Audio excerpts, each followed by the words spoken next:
monthly-ish Megatron. What's good, robot appreciators? Now then, we've been on this vaguely monthly Megatron mission for a while now, you and I, and today's stop on our temporal tour of tyranny drops us in the midst of a gnarly nightmare that surely qualifies as one of the most mega of Trons. Horns up for Transformers Armada Megatron. Yes, mate, this mighty meatwad is kind of a colossal deal, signifying as it does a changing of the guard in Transformers history. The year was 2002. The G1 well had long since run dry, the Beast era was kinda history, and it was all too recent to start cashing in on nostalgia just yet. So it was time for a then unprecedented smash of the continuity reset button, which came in the audacious anime-drenched form of Transformers Armada, an all-new timeline bursting with new characters, concepts, and possibilities, respecting the history and building on the traditions of the Transformer world, but not beholden to the baggage. Sod the homework, just get in here. Armada was not just a huge onboarding moment for a whole new generation of fans, but also a much-needed storyline shakeup. Because up to that point, we'd been scratching around with the pretense that all of this was in continuity, like it matters. There was a whole East-West fiction split on the go. Like, we couldn't decide whether Beast Machines or Second was the real canon. Nobody could even agree on what Car Robots was. Shut it down. And that same wibbly-wobbly atmosphere also inevitably trickled down to the characters. Like, where was Megatron in all this? Was he Gigatron now? Or is he a dragon? Or is he green? Or super? Or is he dead? What is happening? So it was down to this jolly green juggernaut to slam F5 and make off with the Megatron baton, the Megbatron. Now, real talk, I personally don't have much of a connection with Armada or its Megatron. I respect it, you better believe I respect it. But like, when it came out, I was 19. I wasn't watching cartoons. I was getting laid.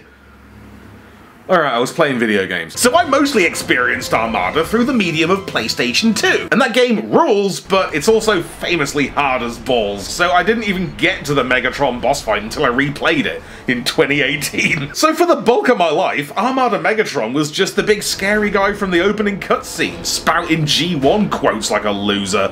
I would have waited an eternity for this. Likewise, I didn't even get the toy until semi-recently in my life, like in the last 5 years, from a lovely lad called Chris, who I think applied a few extra dabs of paint, so this may not look exactly like your one, just getting that out there. And my god, has this won me over. Big Stagatha Christie here is an absolute blast, boasting a then all-new and almost never repeated design that seethes with palpable fury, and kinda channels Megatron's last known pre-Beast appearance in Generation 2, right? Armada really kinda carried on the G2 lineage. Big green tank Megatron, awesome chunky gimmick-driven toys. It's like G2 2. I mean, look at this thing, out here positively projecting power through his massive chunky form, like an upright mass of industry-grade mecha majesty. Check out the massive flat faces of the torso, the shredded abdomen, and the extremely extra extremities. Like, the limbs on this lad absolutely let loose, boasting big belligerent booties besplurged with stomp and circumstance, stupidly swole forearms with a fierce fist over here and a silly slap-hand gorilla grip on the left, and obviously shoulders you can see for miles. These towers of power are simply iconic, and I love how much they overwhelm the rest of it. Like, the head is just lost in there. It's a wonderfully squat stump of snarling sulkdom, adorned with scissor-jaw stag horns that reach to the heavens, but they ain't even close to the top of the bot. Those shoulder stacks are so tumultuously tall that they pretty much leave the head in the center of the toy. And the cherry on top, or at least the strawberry on the side, is of course the signature flank-mounted armpit cannon, which just makes a mockery of his side profile, thrusting forth like a fearsome phallic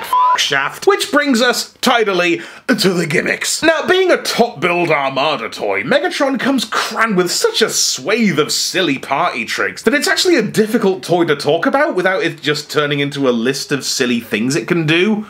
So let's do that. Cause yes, the cannon fires with a punchy pump action. You got a second launcher here, locked in with an L-shaped trench track. Lights and sounds and machine gun rounds, plus a bonus built-in hand shank, which I just love that he has that. Come on, Polly Pocket Knife. All that and so much more in the alt mode, all powered by Minicon Goat Leader 1. Oh, because GoBots. They reclaimed the name, because GoBots are shit, aren't they? Those funny little things. Let's all have have a dump on the GoBots. Shut up, he's good. And he and his miniature ilk can happily glom onto one of the infinity billion spots that litter Megatron's bod like mechanical acne. McAcne. So yeah, Armada Megatron just brings it, man. The whole toy is just like the ultimate showcase for the Powerlinks play pattern. It's a big, clumsy, static lump, but it's bursting with fun features, and it even combines with Armada's other best toy, Tidal Wave. Not that it really does either of them any favors, but I just love that they can do it.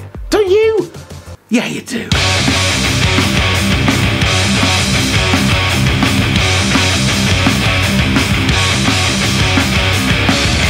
Transformation's a pretty predictable knees-up fold-up with a couple of bonus highlights. Like this fun little slidey face hidey plate, that's all the transforming the head does. I love it. Don't know what that little windy lever does though. What are you, a music box? And the tank is capital H horrible. Just a truly splendid, sumptuous spider tank, spread-eagled across the battlefield, weighty as balls and ready to devour. This thing is full-on ferocious, bristling with bloodlust and battle-hardened bravado. It's like the perfect confluence of classic chunky TF toy joy and a hearty stab of early 2000s edge. So we are once again force-fed a feast of fun features, with all the cannons and that truly shining here atop the turret, along with a hindquarters host of daft distractions, mostly centered around Minicon incarceration, like the silly ramp thing here with a daft auto claw to drag him into gay baby jail, which is hilarious, but there actually aren't any Minicons that are small enough to go in there. It's even too pokey for Micromasters, which honestly,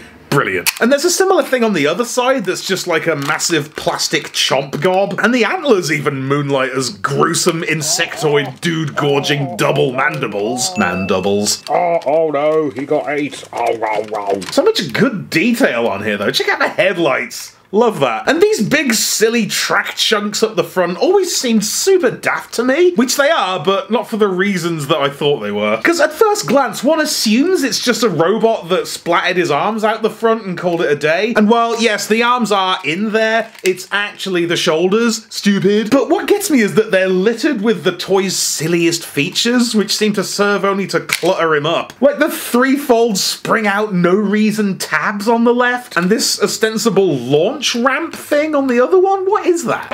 God, there's such a thing as too many Minicons, dude. Put your toys away. Point is, this is a pure party on caterpillars, packing a monstrous magnetism and a heinous hyperactive streak that cannot and should not be contained. Armada Megatron changed the game for the better and kicked off the trend of Megatron's constant wild redesigns as the first of the Unicron trilogy's very different big bads. And talk about peaking early. This is mint. But what that also meant was that this awesome game-changing Megatron only really stuck around for a year or two before being rebooted into oblivion and very rarely revisited, such as in 2015's Combiner Wars. But come on, you don't care about that. Nobody does. It was transparently an undercooked Despo repaint of a piece of shit toy that I tried really hard to like at the time because it was the only G1 style tank Megatron around, but like we get one of those weekly now. We don't need to settle. Nobody cares about Combiner Wars Armada Megatron. Nobody remembers Combiner Wars Armada Megatron. And honestly, that's probably where Legacy Armada Megatron's going to end up before too long. Like, how long's left on this video?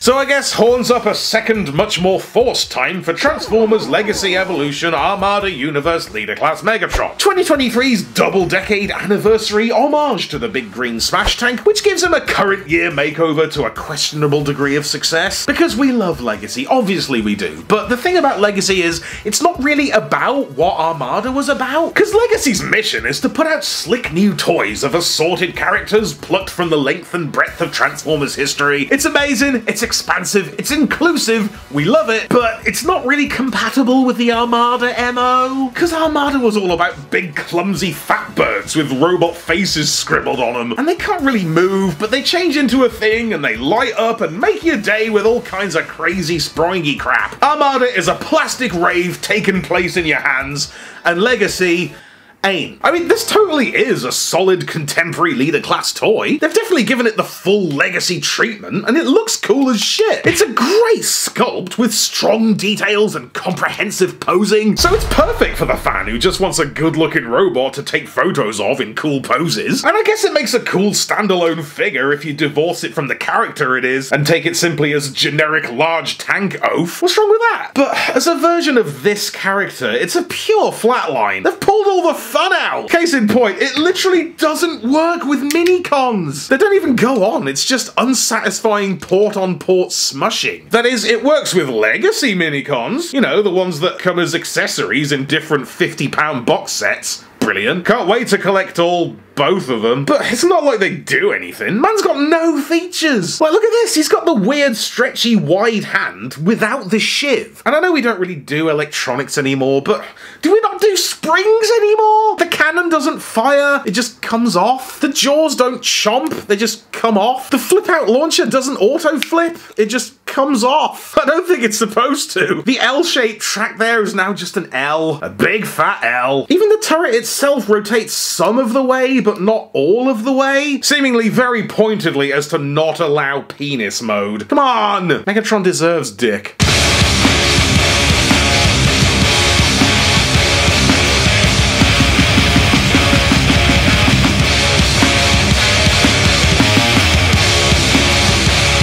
Transformations are boring a version of the old one. Like, it works in almost the same way, but with messier shoulders and a fake-out face slider. Aw, that was the best bit. And the tank's an equally exasperating underwhelmation. Just nothing doing, man. It's like a fun desert. No lights, no launchies, no confusing hidey holes. The ramp and the pads make depressing surface-level cameos as molded in detail. They don't move anymore, but I guess you can put a gun on them. What can't you put a gun on? We've been putting guns on things for 5 years. What can this thing do? What has it got? Evo Fusion? Oh, brilliant. Evo Fusion ain't got shit on power links. Evo Fusion ain't even a thing. It's just sales talk for has accessories. Has an accessory. Wow. But like, even Prime still gets his trailer. It doesn't do the wheezy automorph thing anymore, but it still does the super mode. He's still compatible with Overload. Megs has got nothing. No features, no pizzazz, accurate but oddly rizzless deco. He can't even wear Tidal Wave. Not this Tidal Wave anyway. Look, I'm not here to say that Legacy Megacy here totally sucks. I guess it's nice to see his face back in the marketplace with an all new mold, no less, but it just doesn't fulfill the same brief. Like, you may have noticed on the original one, I lost the red missiles that go with this thing,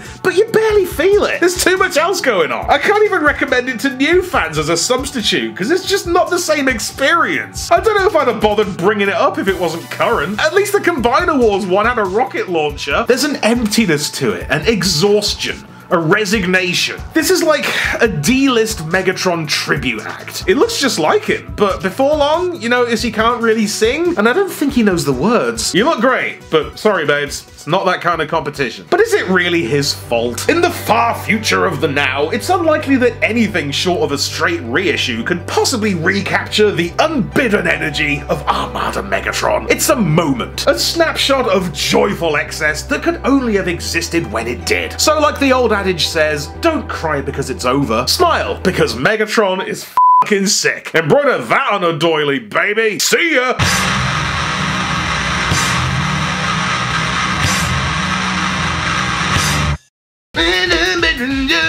Oh mate, best day of my life. Love Armada, love Megatron. What could be better? Do hope you enjoyed that one. Thanks very much for watching it and sticking with me and all that. Massively appreciate your support, especially the Patreon gang, baby! Big thanks today to Theta Sigma, my favorite male. Thank you so much, mate. Have a good one. Laters.